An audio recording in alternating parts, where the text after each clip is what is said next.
These are the stories of ordinary British people, told through their diaries, letters, and memoirs. As their lives were changed forever by what they called the Great War. To have London in a state of war is not within the memory of the present generation. Awful as it is very thrilling. This was now a country under attack. It was now distinctly seen, a long black thing against the stars. War was changing Britain forever. You don't mind if I get mixed up in rows about the munitions workers, do you? And if I do go to prison, well, it's all experience.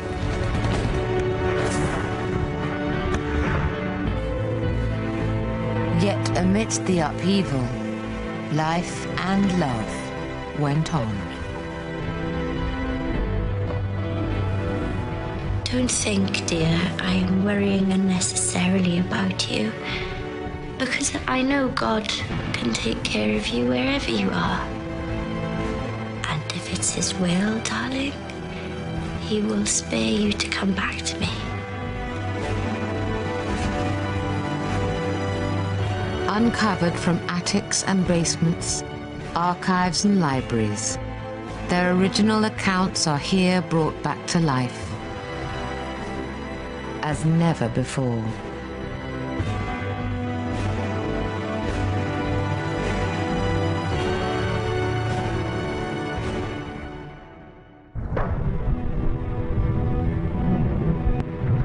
(1915). As war entered its second year, the British and French armies were failing to drive back the Germans. The war had become a bloody stalemate, stretched out along the 500-mile line of trenches on the Western Front. Already, 180,000 British soldiers had been killed, wounded, or were missing. Whilst at home, people were coming to terms with being a nation at war. From the bustling cities to the grand estates and villages of the country, the Britain they had known, which had stood firm for generations, was beginning to change forever.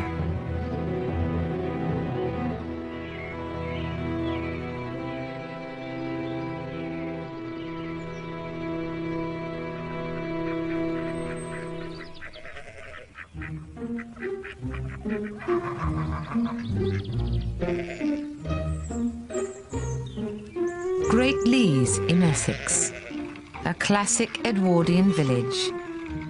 From the farmhands to the squire, everyone had their place. And 59-year-old Andrew Clark, the local vicar, watched over them all. When war broke out, Andrew sensed this comfortable world was about to change, and he began a diary.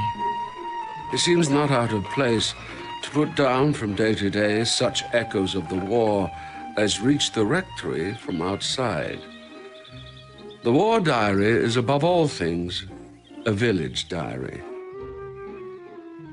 We are having stirring times here.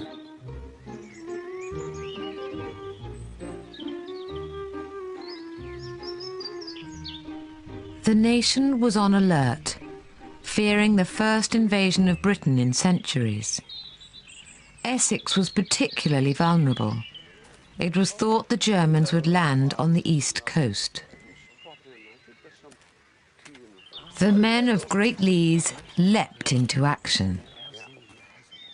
A special police force was set up to keep a vigilant lookout for the enemy. A meeting to enroll special constables. There were 40 persons present, including all the farmers not too old to serve. A specially onerous but most important duty incumbent both on citizens and police is that of watching spies. The main duty will be to protect all roads and especially the abutments of bridges, telegraph posts, and the like. The Germans did not arrive in Essex, but the British Army did.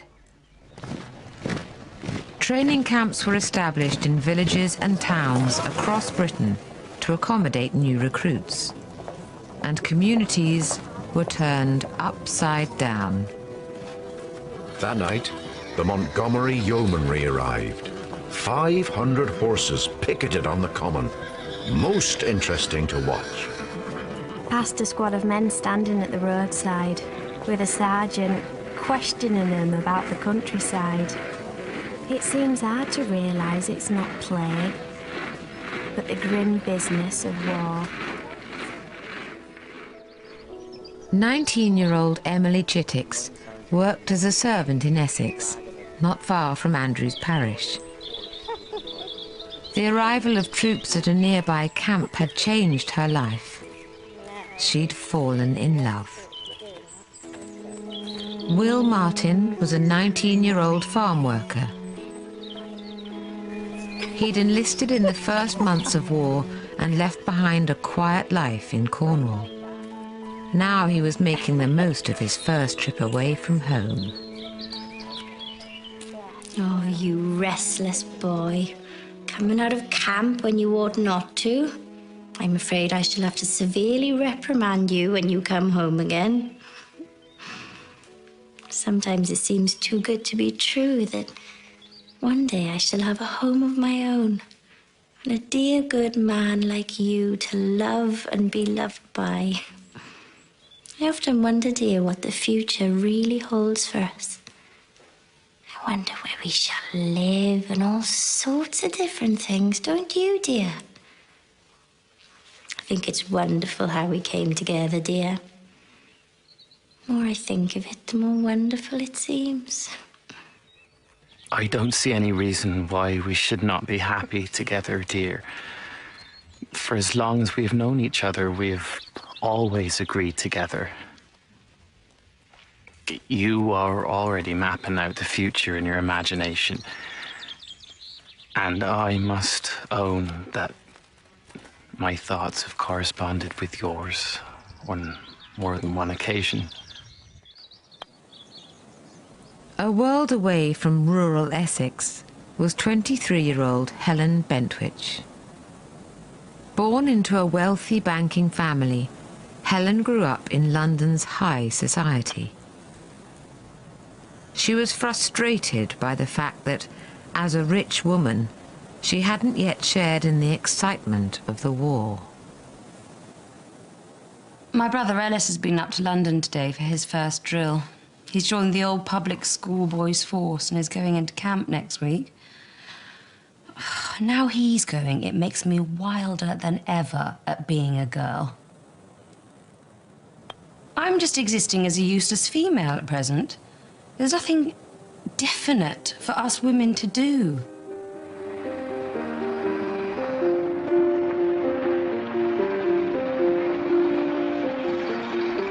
In the heart of London, businesswoman Hallie Miles was more excited by the change she sensed around her.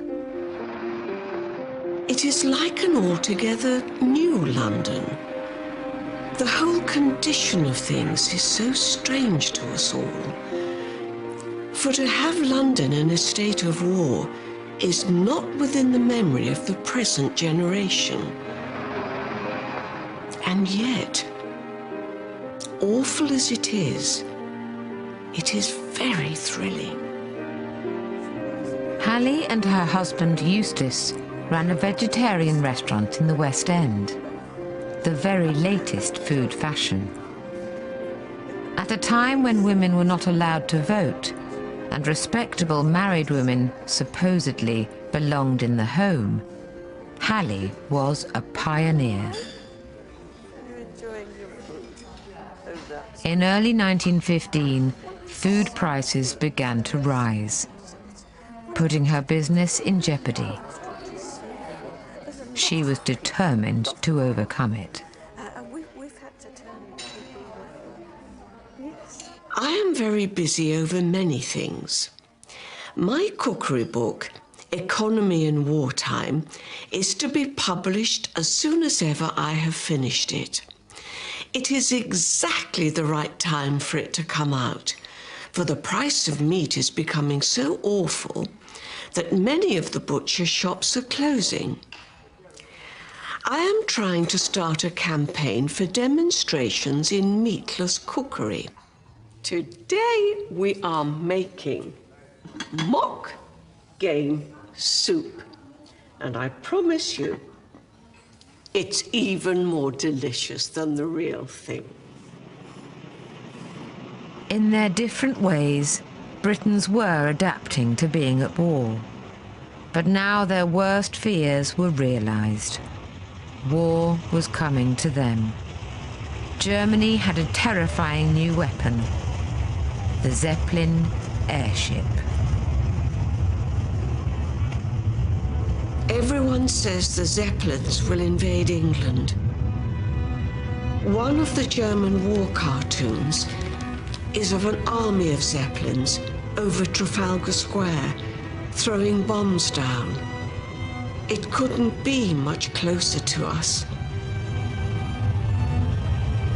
It makes one's heart stand still to think of all that may be going to happen to our beloved England.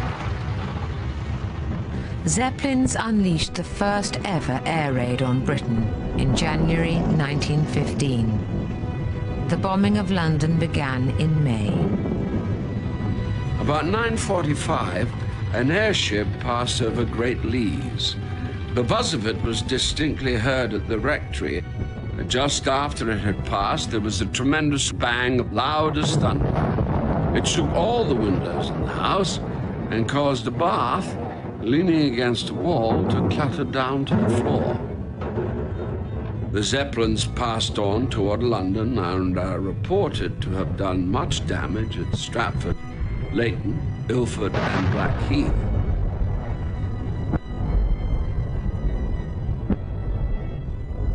In her townhouse in West London, Helen learnt of the air raids on the other side of the city. Father has brought in news of the Zeppelins. It was not allowed in the papers. Many bombs were dropped all round Whitechapel and Shoreditch. London's taking it all as a matter of course. We are a funny people. But I'm jolly glad I'm English all the same. We'll muddle through this war somehow and come out grinning on top. In 1915, 37 tons of bombs were dropped all over Britain, killing 181, injuring 500 more.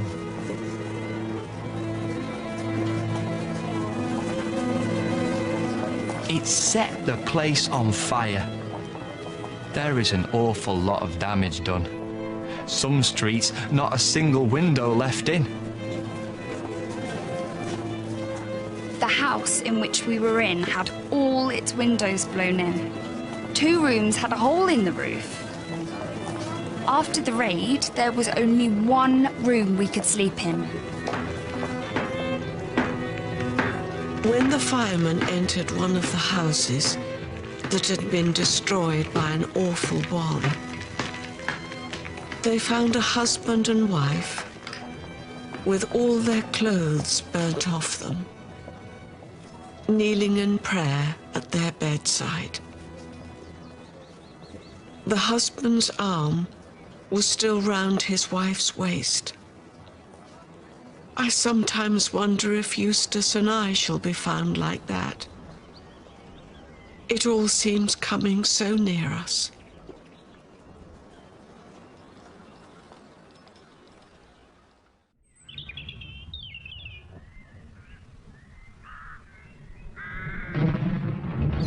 Summer 1915.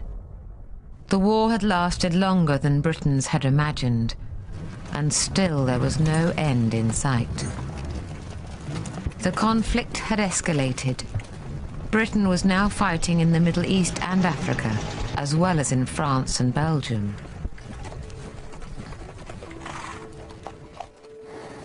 A colossal effort was needed to keep the war going, and change was being forced on Edwardian Britain. 23-year-old Helen Bentwich was about to experience that change herself. As a rich married woman, she would never ordinarily have dreamt of going to work. On her first wedding anniversary, she wrote to her husband Norman, serving in Egypt, to tell him she'd got a job. My darlingest boy, it's very rotten not being able to have a kiss on my wedding day. I think still there's a war on, and we've both enlisted in it. I've been taken on as principal overlooker at Woolwich Arsenal with the princely wages of £4 10 shillings a week, working from 7 a.m. to 7 p.m. for 6 days, and then from 7 p.m. to 7 a.m. for 7 days, and starting next Monday. There. Doesn't that take your breath away? It does mine. You don't mind my getting a job like this, do you? To keep the guns firing at the front, a new government ministry took control of the munitions industry in 1915 and opened the doors to women workers. Working-class women had long done unskilled factory work, but now they were asked to take on highly technical, vital war production, and upper-class women were called to try it too. What's your definition of patriotism? Mine is turning out of a comfy bed at 5 a.m. and wandering off through the pitch-dark anti-Zeppelin streets to one's work. That's what I do now. Oh, I'm absurdly excited to see what it's all going to be like. I couldn't sleep last night for excitement, and for fear I'd not be able to do it. The Woolwich Arsenal was a giant industrial complex. 1,300 acres of factories and workshops, where 80,000 workers made the weapons of modern war. Coming into here at 7 is like going into a huge fair. Crowds and crowds of men and women, chiefly women, pouring into day work and out from night work. Strings of motor lorries with soldiers on them, trains careering madly and imprudently wherever they choose all over the place. Plenty of chaff and cheap banter. But I suppose it's all inevitable.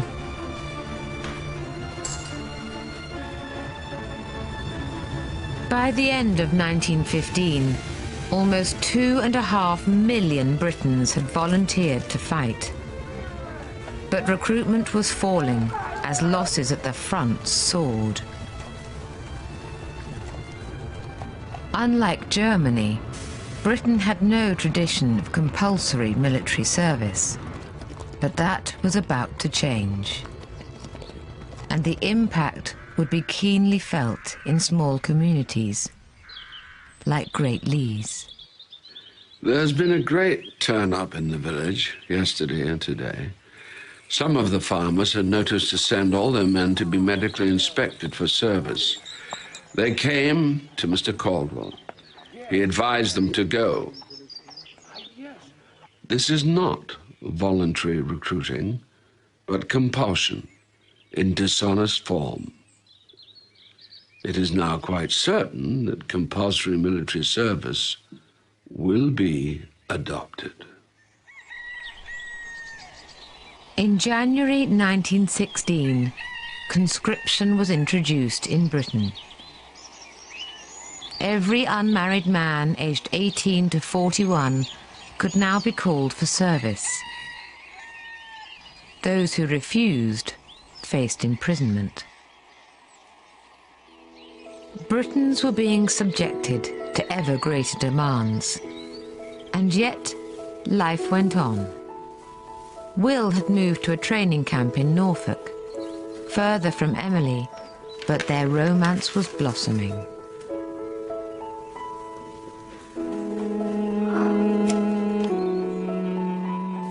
My darling Will, how can I thank you enough for my dear little ring? Oh, I'm so delighted with it, dear. I only wish that you were here to put it on for me. Fits nicely, dear. Looks ever so neat and nice on my finger. I don't care who knows that I love you, dear. I feel a very happy and proud girl because you love me. I say, dear, when you get a chance, you might write to Dad, will you? Oh, I'm sure he'd love to hear from you. And you might mention our engagement, dear. I am so glad that I met you, dear. I couldn't possibly do without you now, dear. I will write to your father, dear, as soon as I can. I thought about it last week, but I hope you forgive me, dear, when I say I couldn't summon up the courage. Oh, my dear Will, I do wish that I was with you. I do so long for my dear boy to come back. But never mind, darling. It's not so very long now to wait until Christmas. What joy to meet each other then. I shall jump out of my boots nearly with delight.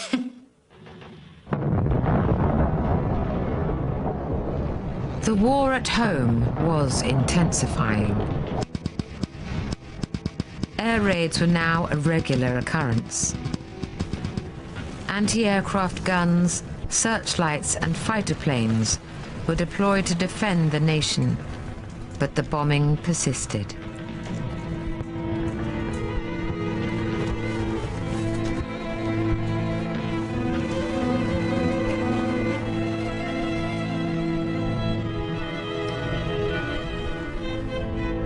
I can hardly believe all the solemn and dreadful happenings. There have been several air raids in different parts of England, quite near London.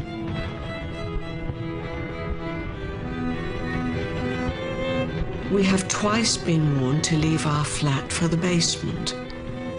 Once was when we were fast asleep. So I woke poor Eustace, who had at first absolutely refused to get up. He was very naughty indeed, and only kept on saying, "Hang the Zepps," and worse than that.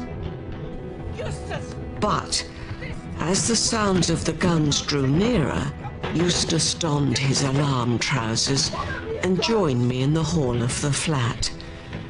And then we sat drearily, waiting for the great Hyde Park gun, our nearest, to fire. At 11 p.m., just as my wife had come up, there were two tremendous explosions just to the north, which shook the house and caused her to call out involuntarily, "Oh, oh!" The second call woke me, and I got up to find the dog roused and barking. At 11:10 p.m., I was dressed and gowned and out.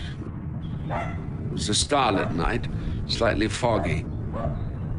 By this time, the Zeppelin was roaring like a railway somewhere nearby, apparently somewhere over the rectory stables. I tried every way to locate it against the stars, but did not succeed. Then the noise began to be louder and louder as the machine began to move from over the stable yardway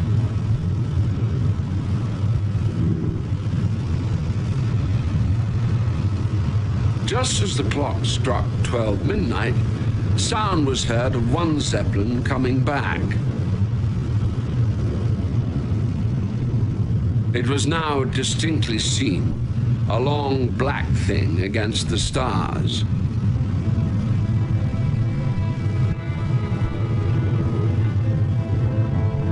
A woman in the street screamed, "Oh my God, there it is, passing over our street." Oh, it was awful. We were scared. We just stood in the kitchen, not daring to breathe, and heard the whirring noise go right over our heads.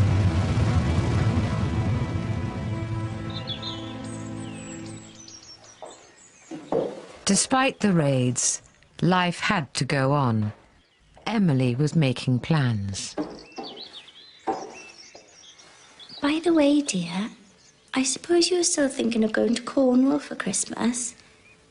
Well, don't you think, dear, it would be wise if you were to write and try to make some arrangements with your aunt very soon and not leave it till the last? Have you heard from her lately? What does she think of you having a young lady, dear? I only hope, dear, she will approve of me for your sake. Oh, I should love to come and see her with you at Christmas. I do hope nothing will stand in our way. Although, dear, as long as I can be where you are, I shall be happy wherever it is. Of course, dear, I intend to take you to Cornwall when I go. I don't think you're presumptuous. You are a foreseeing little girl, and how could my aunt help liking you? There is nothing high class to expect, dear. They are simply plain country people like ourselves. There will be nothing to stand in our way, darling. By the way, dear, they asked for volunteers to go to Devonport to train with the 3rd Devons as infantry, and of course to go across eventually. I have volunteered for it. I hung back until nearly last, dear.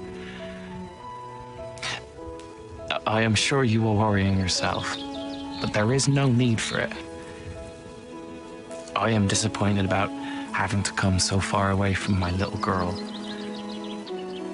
But I didn't have the heart to stay behind when all my chums volunteered. All my schoolmates, dear. But, dear, wherever I go, I shall always stay the same. From your loving sweetheart, Will. 2nd of December, 1916. Chittix, Heronsport, Brentwood. Leaving Devonport tomorrow on draft. Will.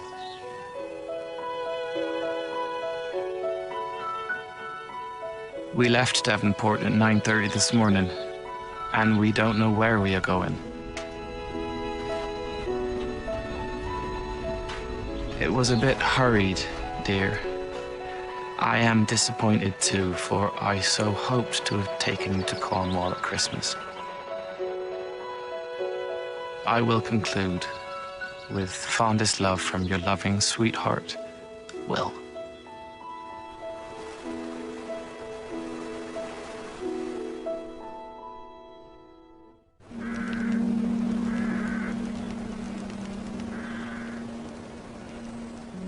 Christmas 1916 was Britain's 3rd Christmas at war. Few had dreamt the conflict would last so long, or that it would change their lives so profoundly.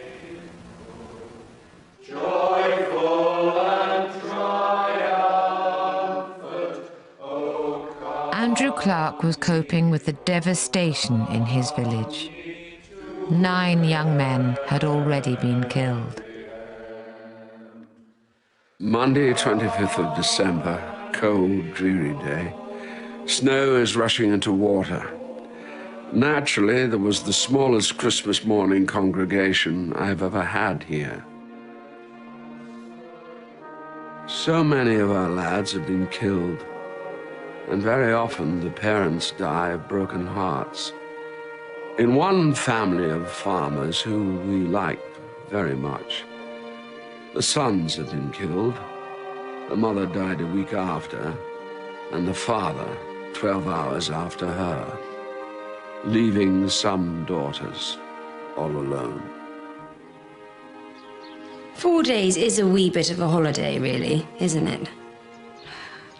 And to go back to work again with nothing to look forward to but months of work, day and night. Oh, Lord, what a world. This morning, everything was white with snow and had a proper Christmas look. But it's been thawing all day.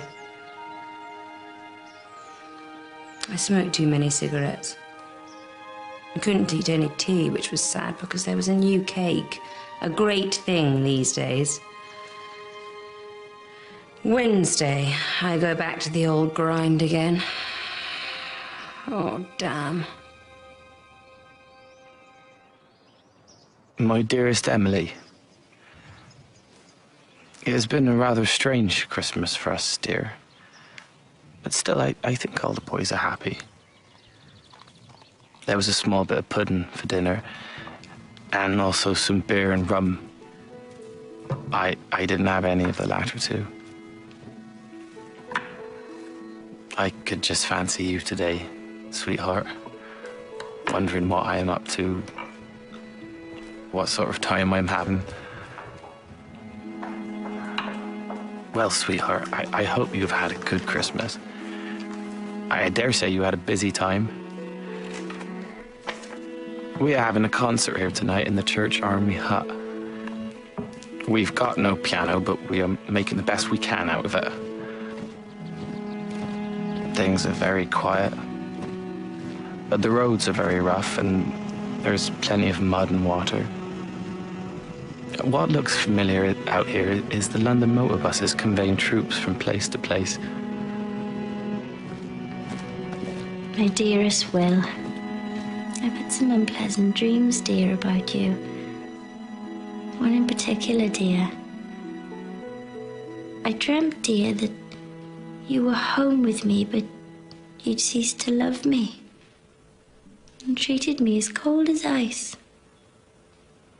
I don't know why I dream such silly things. I wish I didn't, because I know you do love me. January 1917.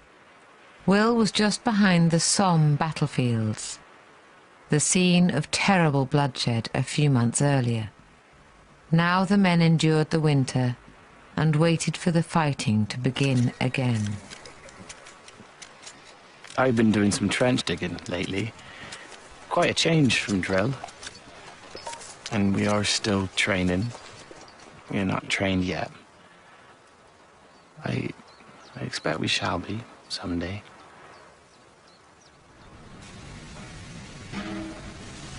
The workers at home would share the burden of a fourth year of war. Helen wrote to her husband of her growing anger at working conditions in the factory. My dearest boy, I am again in bed after finishing off my week's night work. Sometimes, when I see some of the poor devils there and listen to their talk and realize all they have to put up with, I wonder if I'll ever have the face to grumble at anything again.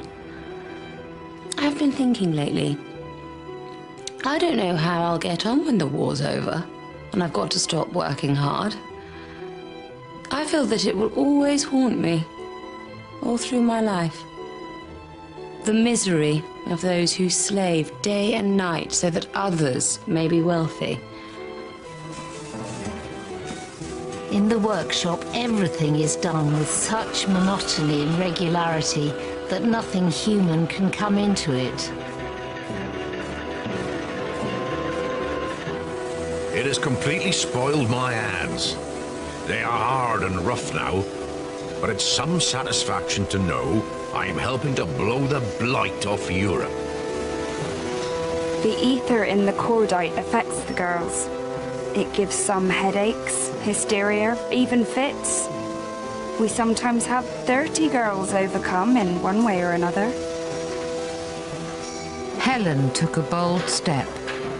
The society girl joined a trade union. It was risky. Union activity was tightly controlled in wartime. I composed a long letter to my union secretary this morning. I've got my union badge, a shield, and to fight, to struggle, to right the wrong. I think it's perfectly topping to have and makes me simply wild to fight. You don't mind if I get mixed up in rows and things about the munitions workers, do you? It's all in a good cause. And I've got better opportunities than anybody else. They can't shoot me. And if I do go to prison, well, it's all experience. More and more was being asked of Britons at home. In early 1917, German submarines were targeting ships bringing food to Britain, an attempt to starve her into surrender. To control the threat, the government introduced regulations on food consumption. The number of courses people could eat in public was limited. Feeding pigeons was forbidden. And most significantly for ordinary Britons, voluntary rationing was introduced.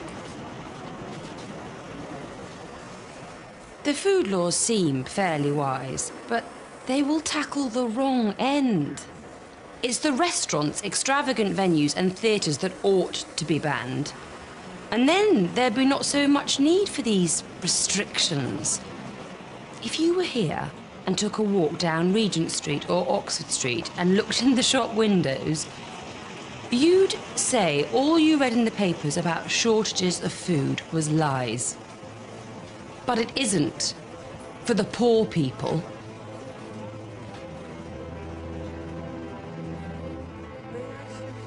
Restrictions on food could have spelled disaster for Hallie's business. Against all odds, she survived by turning them to her advantage. Now that the food controller has limited people in their meals, especially in meat, the EM restaurant is absolutely packed for lunches. My little cookery book is selling well. It is just going to have a 3rd edition. To show how keen people are on the meatless food question, I wrote a letter to the papers offering to send a small leaflet with meatless recipes to anyone who sent me a stamped addressed envelope. In response to this, I received over 3,000 letters. Brown bread's pudding, economical. Soak stale brown bread crusts for 20 minutes in water and drain through a wire sieve, and you will have the most delicious pudding.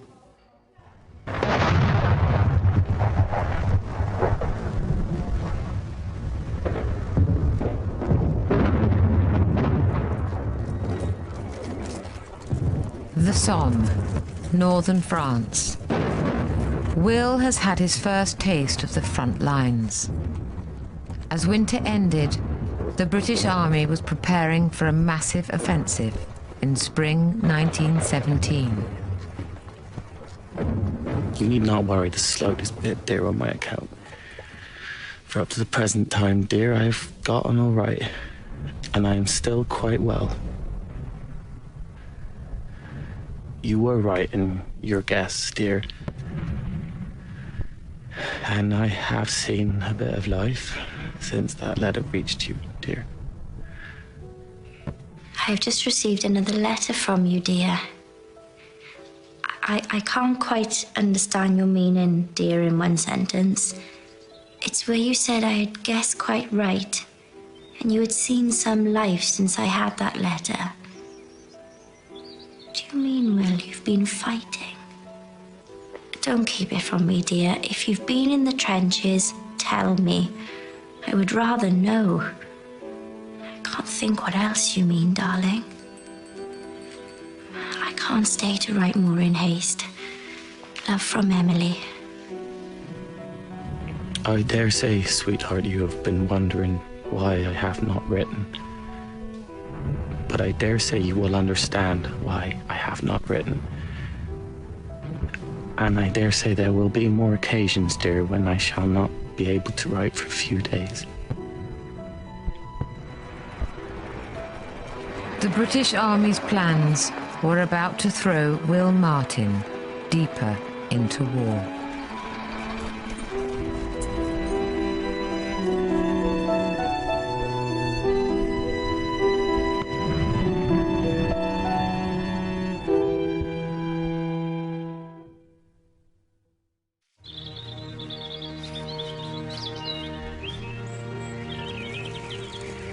In Great Lees, recruitment and conscription into the army had taken their toll, taking men from their homes and families, and of course their ordinary jobs.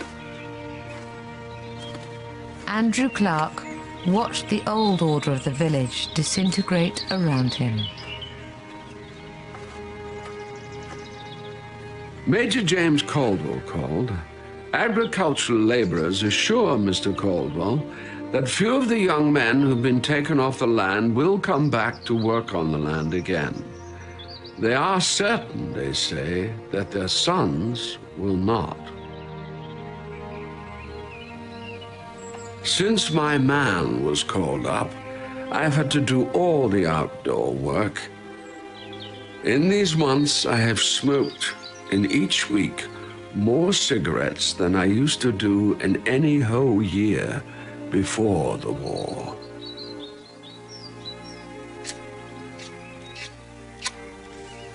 In Great Lees alone, 19 men never came home. Pack up your troubles in your old kit bag and smile, smile, smile. In industrial London, Helen saw lives broken by the war machine. Pack up your troubles. That's one the boys sing on the night shifts, and very useful it is at times. I like my job, mostly, so don't think I'm not happy because some of the things I'm going to tell you. The factory was simply fogged up with bad air. One old cobbler collapsed by his machine and they carried him out. 3 or 4 girls fainted. And then at 5 in the morning, we heard that some poor devil just couldn't stand it any longer. He ran outside with one of his tools and, trying it first on his hand and arm to see if it was sharp enough, he then cut his throat for 5 inches. And when he was found, he was still alive. The horrid callousness of it all.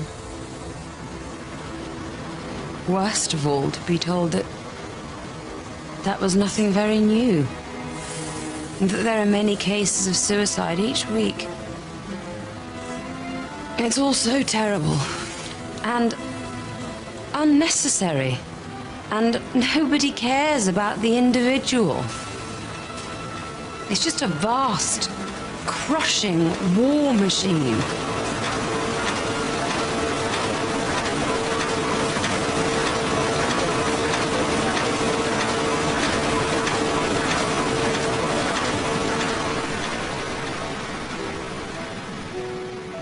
My dearest Emily, just a few lines, dear, to let you know that I am still in the land of the living and keeping well. Trusting you are the same, dear. We are not in the same place, dear. In fact, we don't stay in the same place very long. We're having very nice weather at present, dear. I hope it will continue.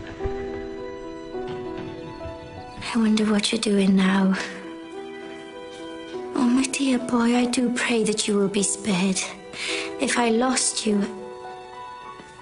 Well, dear, I don't know what I should do. I do want to see you again so badly. But I must try and be patient. Oh, Will, it is very hard to be cheerful, and I'm always thinking of you, wondering if you're all right.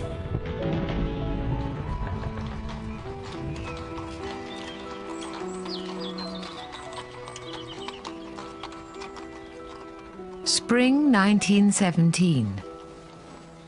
After almost a year's work at the arsenal, Helen wrote to her husband with surprising news. My darlingest boy, I've disgraced you hopelessly and enormously, and you'll have to be jolly well ashamed of me. I've got the sack. Sad but true. Me, what I'm used to giving select dinners to judges and titled ladies. Me, what I'm the wife of a captain and brilliant lawyer, has been kicked out of the factory for disobeying rule number 79, which states that a full day's work shall be done for a full day's pay. I have been guilty of talking to the girls about trade unions and receiving payments from them, of course. Aren't I a ghastly failure? Well, there's an end to the arsenal.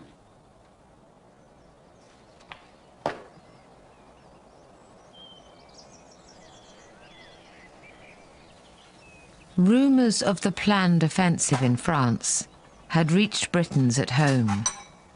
Emily was awaiting news from Will. My dearest Will, I feel I must write to you again, dear, although there is not much news to tell you. I wonder how you're getting on. I shall be relieved to get a letter from you. Can't help feeling a bit anxious, dear. Of course, I know, dear, you will write as soon as ever you can. The time seems so dull and weary without any news of you. If only this war was over, dear, and we were together again. It will be one day, I suppose. We are having decent weather for the time being, so that makes it a bit more pleasant. I see that you have been rather busy gardening lately. It is of a change of work, I should imagine.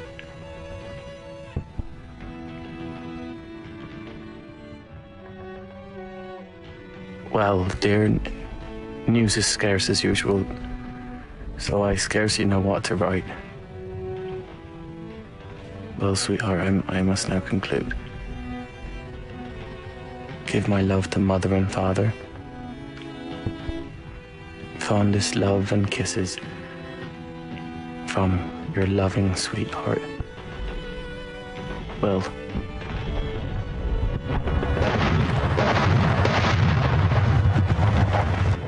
The Allies planned to break the stalemate on the Western Front and finally end the war. But their plans were thrown into chaos. The German army pulled back, and British troops, including Will, were forced into pursuit.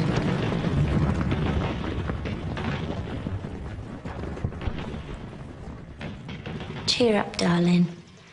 And don't worry about me, I'm quite all right. Only anxious to get your letters. How the time flies. I was just thinking the other day, it's now over 4 months since you went away. It's the longest parting we've had since we met, dear. I'm all alone now, so When I have finished your letter, dear, I am off home. Don't I wish that you were here now? Fondest love and lots of kisses from your loving sweetheart, Emily.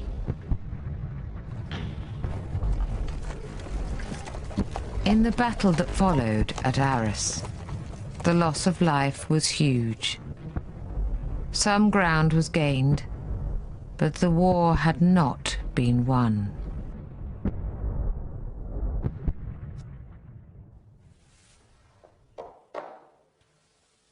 Don't think, dear, I am worrying unnecessarily about you, because I know God can take care of you wherever you are.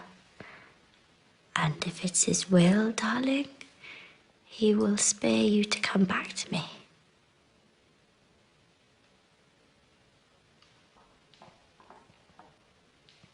On several occasions, I've dreamed that you were back home with me, dear.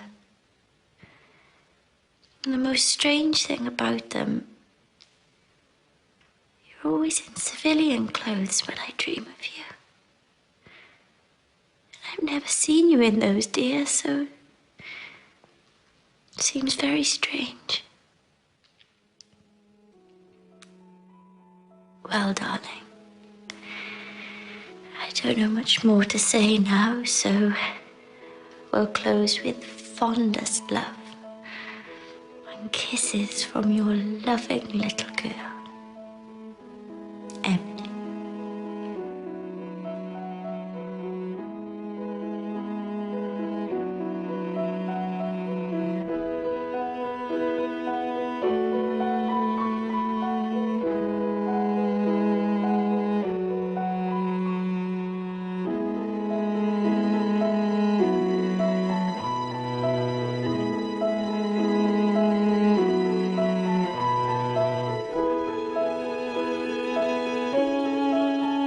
Dear Miss Chittix, I regret deeply to have to inform you that Private W.J. Martin was killed on the afternoon of Tuesday, March 27th, while in the performance of his duty in the front line.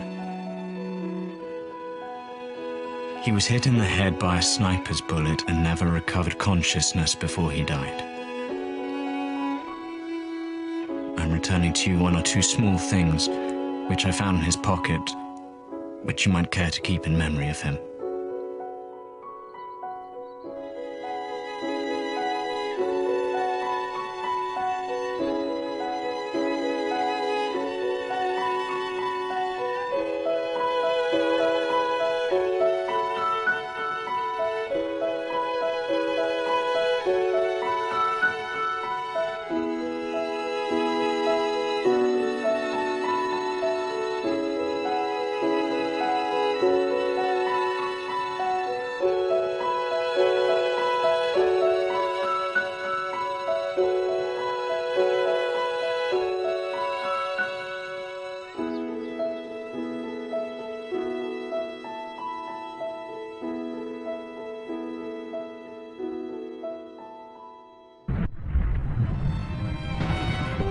At first, a dead soldier is a sight that is practically photographed on my brain.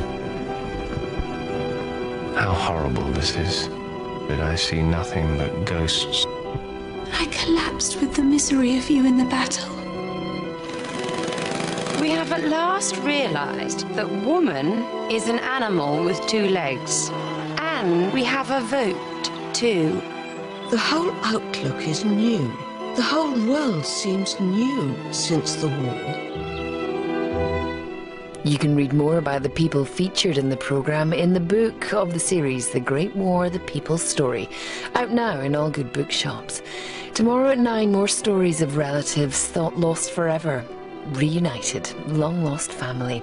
And on Wednesday at 9, another lesson from history. Leslie Joseph researches her family's past in Secrets from the Asylum. Next tonight, the ITV News.